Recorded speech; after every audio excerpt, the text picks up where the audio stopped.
Sir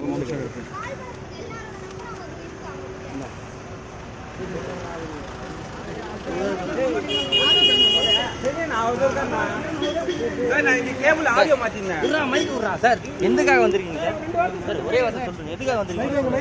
பேசுங்க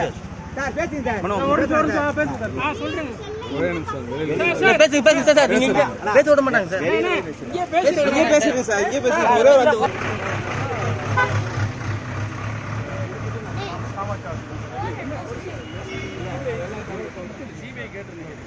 எல்லா தகவலும்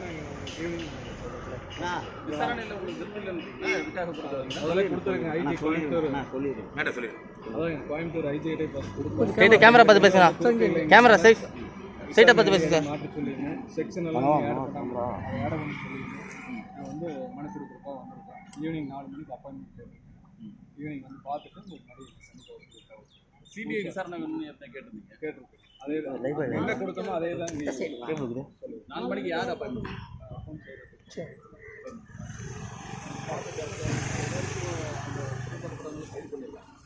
வேற என்ன நடவடிக்கை இல்லை?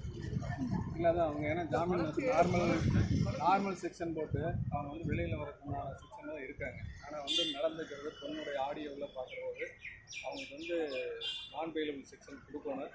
இன்னும் வெளியிலேயே வரக்கிழமை ரெடியாக இருக்கணுங்கிறத நான் வந்து அரசை பார்த்து கோரிக்கை வைத்து கொடுக்குறதுக்காக வந்திருக்கேன். ஈவினிங் 4 மணிக்கு பார்த்துட்டு உங்களுக்கு 100 தகவலையும் தெரிவிக்கிறேன். திருப்பூர் மாவட்டம்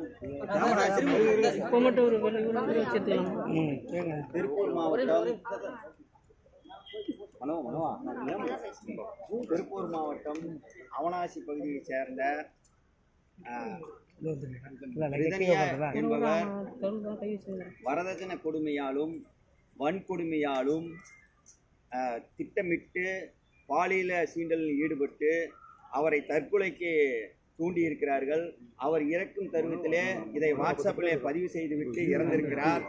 இது சம்பந்தமாக 3 நாட்களுக்கு பிறகு அந்த ரித்திகானவனுடைய கணவர் கவின் மற்றும் அவர்களுடைய தாய் தந்தையை கைது செய்தார்கள்.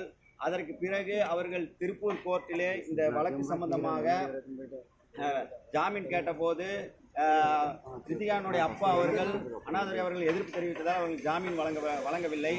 மீண்டும் சென்னை ஹைகோர்ட்டிலே அவர்களுக்கு இன்று ஜாமீன் வருகின்றது. இதுவரைக்கும் அந்த காவல் நிலையத்தில் ஒரே ஒரு செக்ஷனில் மட்டும் சந்தேக மரணம் மட்டும் பதிவு செய்திருக்கிறார்கள். அவருடைய அப்பாவான அண்ணாதுரை அவர்கள் மீது வந்து வன்கொடுமை சட்டத்திலும் பாலியல் துன்புறுத்தல் சட்டத்திலும் வழக்கு பதிவு செய்ய வேண்டும்.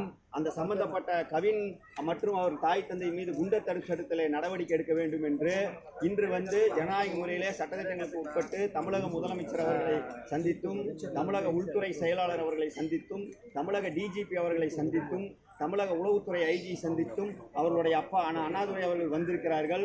இப்போது நாங்கள் முதலமைச்சர் தனிப்பிரிவிலே மனு கொடுத்திருக்கின்றோம். மாலை 4 மணி அளவிலே தமிழக உள்துறை செயலாளரை சந்திப்பதற்கு நேரம் கொடுத்திருக்கிறார்கள்.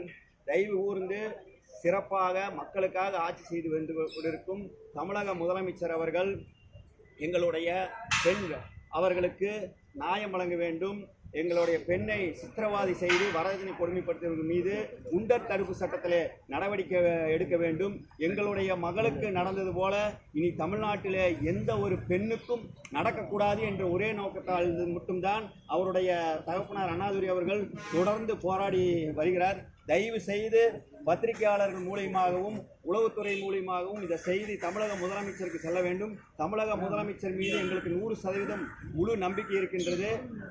நாங்கள் தொடர்ந்து தமிழக அரசினுடைய நல்ல திட்டங்களை நாங்கள் பாராட்டி வந்திருக்கின்றோம். தமிழக அரசுக்கு ஆதரவாகவே சமூக வலைத்தளங்களில் நாங்கள் பதிவிட்டிருக்கின்றோம். அந்த உரிமையில் நாங்கள் கேட்கின்றோம். தயவு கூர்ந்து மக்களுக்காக சிறப்பாக ஆட்சி செய்து வரும் எங்களுடைய தமிழக முதலமைச்சர் அவர்கள் எங்களுடைய பெண்ணுக்கு இந்த விஷயத்திலே தலையிட்டு நியாயம் வழங்க வேண்டும் என்பது எங்களுடைய தாழ்மையான வேண்டுகோள் என்று நாங்கள் தெரிவித்துக் கொள்கின்றோம். இந்த பத்திரிகையாளர்கள் ஒரு செய்தி தெரிவிக்கும். தயவு கூர்ந்து எங்களுடைய பெண்ணுடைய தாய் தந்தையினரை தமிழக முதலமைச்சர் அவர்கள் சந்தித்து பேசுவதற்கு நேரமும் ஒதுக்கி தர வேண்டும் என்று பத்திரிகையாளர் வாயிலாக தாழ்மையோடு கேட்டுக்கொள்கிறேன்.